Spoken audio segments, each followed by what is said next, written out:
Today we're doing a little bit of a car swap. We are going from this super posh Lincoln Continental, complete with the massaging 30-way seats, to something a little bit more economical and compact, and that is the Honda Civic. This is number 3 out of 5 of the new Civic generation. This one is the Civic Hatch. And of course, the difference is that it does have a hatch instead of a standard trunk, but there's a lot of other differences, and we're gonna see how it handles and how it handles with the family. So let's move into it.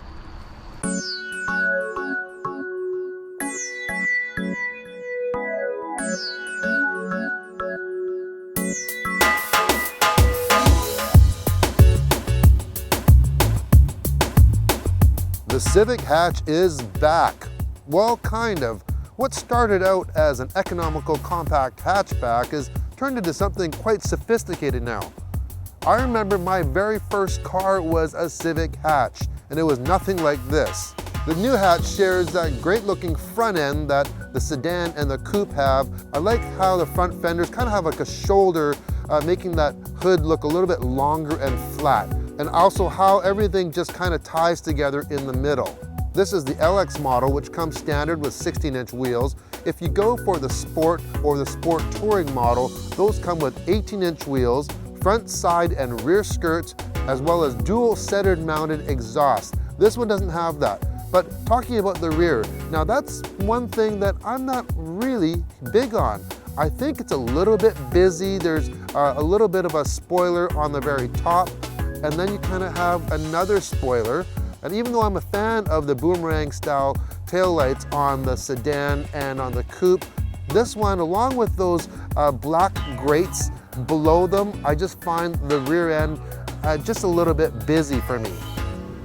The inside of the hatch is very similar to what you'd find in the Sedan and the Coupe.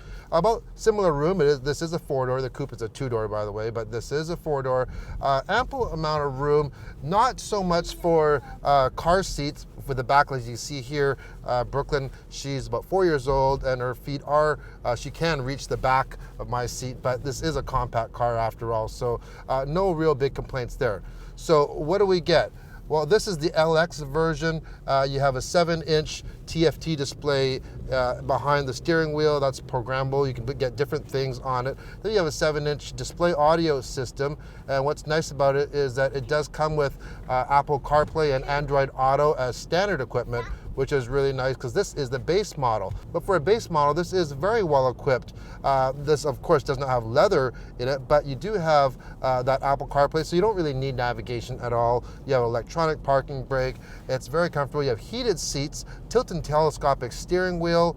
You get automatic climate control as standard equipment, and you get 2 USBs, which is really nice. Now, if you go into the Sport or the Sport Touring, the difference is in the interior. First of all, with the Touring model, you get leather, and you get a leather wrapped steering wheel, shifter, nice features like that. But you also get power seats, heated rear seats as well, dual zone climate control, and also wireless charging. So those are all nice little features.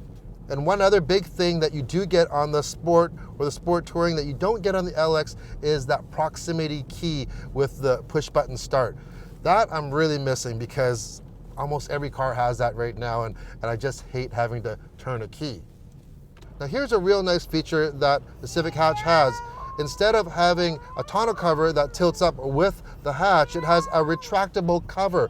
And what's nice about it is that when you don't have it retracted, you can put taller items in, and the things that are closer to the back are still hidden. So good job, Honda. So let's talk about the drive of the Civic Hatch. First of all, only one engine option for the hatch opposed to the 2 you get with the sedan. This comes with the top engine, the 1.5 liter turbo engine, putting out 174 horsepower. Now, if you get the Sport model, you get 180 horsepower.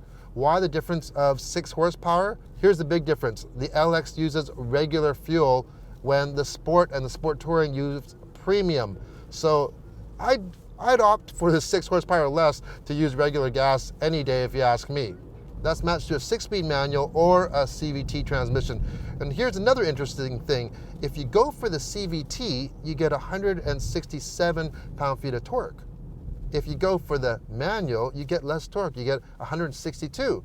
Now we have the CVT transmission, and one thing I do like about the CVT is when it's matched to that turbo engine, since it's always in that optimum rev range, you're always in the meat of the torque and the power.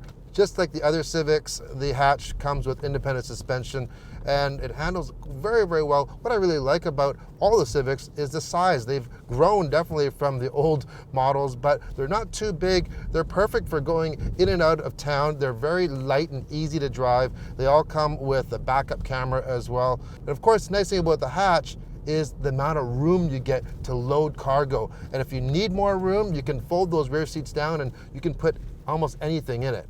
This new one has more of a slope to it. It's kind of like they made a hatch out of the sedan. And the problem with that is you kind of limit your cargo capacity for taller items near the back. As for fuel economy, the Civic is very thrifty in that department.